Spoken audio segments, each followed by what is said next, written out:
Bienvenue dans cette édition d'information que j'ai le plaisir de vous présenter. Tout d'abord, bonne fête de l'Aïd el-Fitr à toutes et à tous. Et avant de continuer, les titres. Les musulmans du Niger commémorent aujourd'hui la fin de la fête de l'Aïd el-Fitr qui précise la fin du mois de Ramadan. D'autres précisions dans ce journal.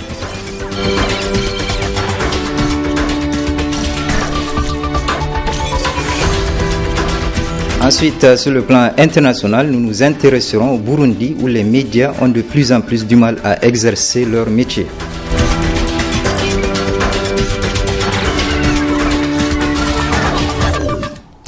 Mesdames, Messieurs, bonsoir. La communauté musulmane de notre pays célèbre aujourd'hui la fête de l'Aïd el-Fitr qui indique la fin du Ramadan. Les fidèles musulmans étaient nombreux à se rendre dans les mosquées pour la prière de l'Aïd el-Fitr. Michel Deji et Abdoulaye Seydou étaient ce matin à la grande mosquée de Niamey. C'est une prière faite dans la cordialité qui marque la fin d'une période de 29 jours d'efforts de jeûne et d'intense spiritualité. Occasion pour l'imam de la grande mosquée de Niamey d'encourager les fidèles musulmans à la repentance et au pardon mutuel avant de prononcer des fatihas en faveur de la nation. Suivra ensuite la période des salutations et de présentation de vœux. Nous avons une pensée très forte pour la région de Difa et les populations qui souffrent de l'insécurité due à certains acteurs qui disent agir au nom de l'islam mais qui en réalité dont les conséquences se traduisent par un préjudice justement à l'islam. Et nous lançons un appel pour que cesse cette folie et pour que nos populations retrouvent la paix, la sérénité dans leur village. Nous souhaitons une bonne continuation des œuvres religieuses, des travaux politiques, de la mobilisation à tous les Nigériens, sans que nous oublions que nous sommes à 6 ou 7 mois des élections générales. Ce peuple a tant souffert. Il faut qu'enfin que les gens, comme un seul homme, se dressent contre l'adversité, contre tout ce qui n'est pas bien, pour faire en sorte que le Nigérien puisse émerger et qu'il soit un pays émergent. Que Dieu accepte nos prières, qu'il exauce tous nos vœux, nos bons vœux, et que Dieu nous montre l'année prochaine en parfaite santé, dans un pays en paix. Vivement bonne fête de Ramadan à toutes et à tous. Ainsi, à l'occasion de la célébration de la fête de l'Aïd el-Fitr, les évêques du Niger ont rendu, au nom de tous les chrétiens de notre pays, un message de bonne fête à la communauté musulmane du Niger. Le message est lu ici par Monseigneur Lompo, archevêque de Niamey. À l'occasion de la fin de ce mois béni du Ramadan, nous les évêques, au nom de toutes les communautés chrétiennes catholiques du Niger, nous présentons nos meilleurs vœux de paix et de joie à la communauté musulmane. C'est avec un sentiment vrai et fraternel que nous vous exprimons notre profond respect et notre considération pour votre engagement dans le jeûne, la prière, l'aumône et le pardon mutuel vécu tout au long de ce mois béni. Tout ce mois durant, nous avons uni nos voix aux vôtres pour crier vers le miséricordieux les nombreux défis auxquels notre pays est confronté. L'insécurité, la pauvreté croissante, le chômage, la cherté de la vie, les maladies. Ainsi, unis tous dans la prière et dans la sollicitude fraternelle, nous demeurons convaincus que notre pays, à l'instar des autres pays de la sous-région, restera un modèle de cohabitation et de coopération fraternelle entre chrétiens et musulmans. Avec notre sens commun de dialogue et de responsabilité, engageons-nous davantage à être des artisans de paix, de justice et de réconciliation. en notre nom personnel et au nom de tous nos collaborateurs, prêtres, religieux, religieuses, laïcs engagés, nous voudrions vous assurer, comme par le passé, de notre entière disponibilité à œuvrer à vos côtés pour la construction d'une nation respectueuse des valeurs et des traditions religieuses de chaque individu en vue du bonheur de tous. Puisse Dieu le Tout-Puissant continuer de bénir vos efforts d'hommes et de femmes de prière. Puisse-t-il jeter un regard miséricordieux et généreux sur vos prières, vos supplications et vos privations. Bonne fête à toutes et à tous. Sur le plan international, on célèbre aujourd'hui la fête de l'Aïd el-Fitr, une fête consacrant la fin du mois de Ramadan. Le point avec Marie Schuster. Au lever du jour, les Indonésiens sont les premiers à fêter l'Aïd. Des milliers de croyants prient dans les mosquées et dans les cimetières pour célébrer la fin du Ramadan. L'Aïd, c'est le moment pour tout le monde de se rassembler et de demander pardon. Pas seulement à Allah, mais aussi à nos parents, à nos épouses et à nos enfants. C'est un éternel recommencement. Au Bangladesh, des centaines de personnes tentent de se frayer un passage et s'entassent dans et sur les trains pour rentrer à la maison. Ces travailleurs veulent célébrer l'Aïd en famille. En Inde, c'est devant le célèbre monument de Charminar et à la mosquée d'Hyderabad que les fidèles se rassemblent pour prier. Pour les musulmans irakiens, l'Aïd est l'occasion de prier pour la fin des violences qui déchirent le pays, en partie sous contrôle du groupe État islamique. Je prie pour la joie éternelle des Irakiens. Il y en a marre des attaques terroristes tous les jours et de Daesh. À Lagos, la capitale nigériane, les musulmans prient pour en finir avec le terrorisme de Boko Haram, alors que ces dernières 24 heures, les attaques ont coûté la vie à plus de 60 personnes dans le nord du pays. Nous prions Dieu aujourd'hui et tout spécialement pour Boko Haram.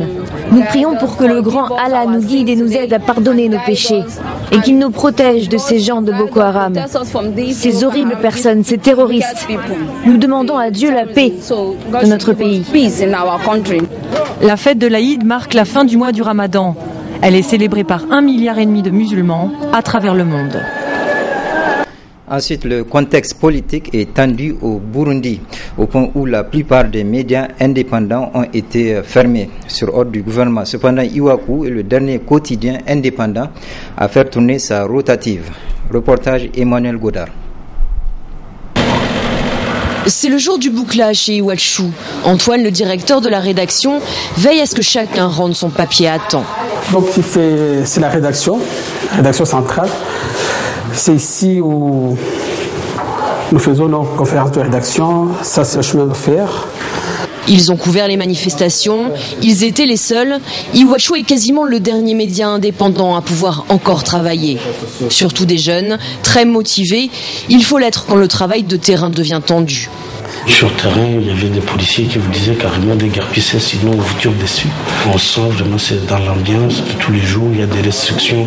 On te dit, il ne faut pas toucher à ça. Il y a des sujets qui sont devenus quelque peu tabous.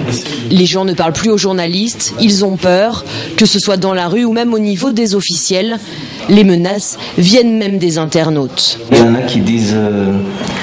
par exemple, genre Iwachu parfois travaille comme les radios qui ont travaillé avec les putschistes. Il faudrait qu'ils soient fermés aussi bien qu'ils aient la même punition. En mai, ils ont vu les autres médias se faire attaquer et fermer. Ils ont alors arrêté la publication le temps que le calme revienne. La déontologie a finalement pris le dessus sur la peur. On s'est posé simplement la question s'il fallait continuer ou arrêter. Alors tout le monde a décidé à l'unanimité de continuer. Et ça, j'ai trouvé ça très courageux de leur part. C'était pas évident de décider de continuer son travail alors que 10% de nos collègues étaient en clandestinité, d'autres en exil. En quelques mois, Iwachu a perdu 80% de ses recettes publicitaires. Les lecteurs expatriés ont quitté le pays. Chaque vendredi, Antoine se dit que c'est peut-être la dernière édition. Après la France, la Grèce et la Finlande, c'était aujourd'hui au tour du Parlement allemand de voter pour l'ouverture des négociations en vue d'un troisième plan d'aide à la Grèce de 80 milliards d'euros. 419 députés allemands ont dit oui, tandis que 119 ont voté non et 40 se sont abstenus. Florence Tomaso pour le récit.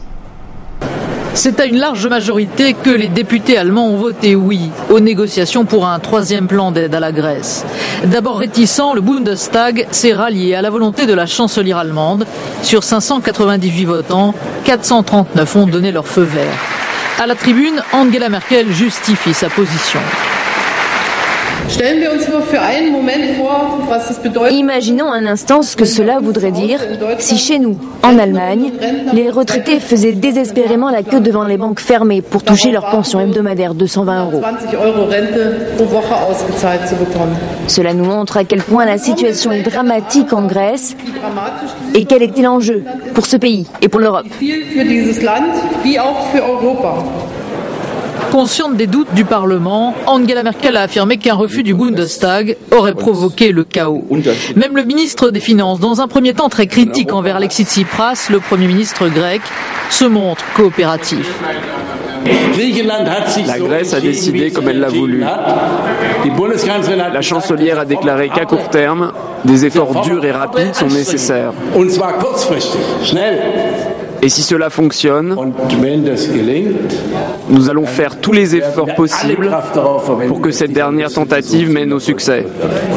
Et donc, je vous demande de soutenir ma motion. Ce troisième plan d'aide à la Grèce, chiffré à plus de 80 milliards d'euros et dont l'Allemagne est le plus gros contributeur, n'offre pas de garantie pour la suite. Il permet d'éviter la faillite du pays. D'autres membres de la zone euro, par le biais de leur parlement, se sont déjà prononcés ou vont le faire. L'Autriche et la France notamment ont déjà dit oui. Cette nouvelle perfusion financière sera soumise à des conditions draconiennes. Toujours en Grèce, où il y a des feux de forêt, le Premier ministre grec a appelé la population à ne pas céder à la panique. Le récit est de Marie Schuster. Une colonne de fumée impressionnante au-dessus du Parlement grec. Depuis ce matin, les Canadaires tentent de circonscrire le feu qui menace la capitale. L'incendie s'est déclaré à seulement 10 km d'Athènes, sur le mont Hymette. Le Premier ministre, Alexis Tsipras, s'est rapidement rendu au centre de contrôle de la protection civile pour suivre les opérations en temps réel. Nous avons officiellement activé les mécanismes d'aide européens et si cela s'avère nécessaire, nous demanderons l'aide d'autres pays. Nous devons pour le moment attendre de voir comment les choses évoluent. Il n'est pas nécessaire de recourir pour le moment à une aide d'urgence. Nous devons garder un œil sur la météo dans les prochaines 24 heures. À 300 km de là, les pompiers ont déjà évacué 2 villages menacés par les flammes et plusieurs maisons ont brûlé. Les incendies de forêt ne sont pas rares en cette saison, alimentés par le vent et les fortes températures. Mais les Grecs s'en seraient certainement bien passés en ces temps de crise. Barack Obama est devenu hier le premier président des États-Unis en exercice à visiter une prison américaine. Barack Obama a rencontré les prisonniers de la maison d'arrêt d'El Reno dans l'Oklahoma. Reportage Pierre Godard. Pour la première fois, un président américain en visite dans une prison fédérale, au pénitencier d'El Reno, en Oklahoma. Barack Obama engage un nouveau combat, la réforme du système pénal. Il faut entamer un changement, trouver le moyen d'économiser l'argent des contribuables en maintenant la sécurité et surtout en gardant les familles intactes et briser le cycle par lequel les jeunes de couleur en particulier se retrouvent aux prises avec le système pénal.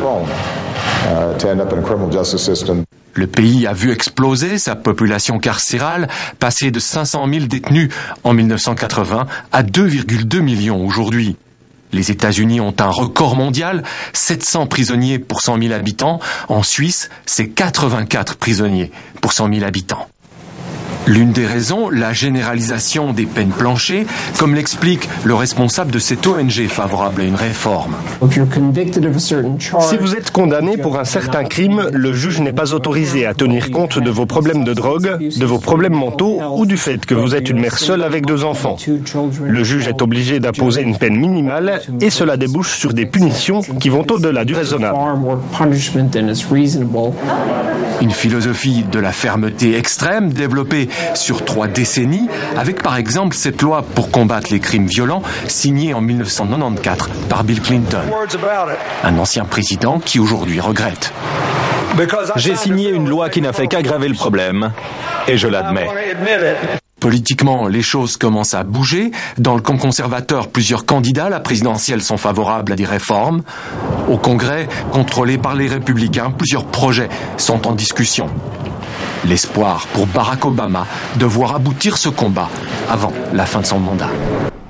Ce journal est à présent terminé. Merci de l'avoir suivi et je vous souhaite de passer une excellente soirée.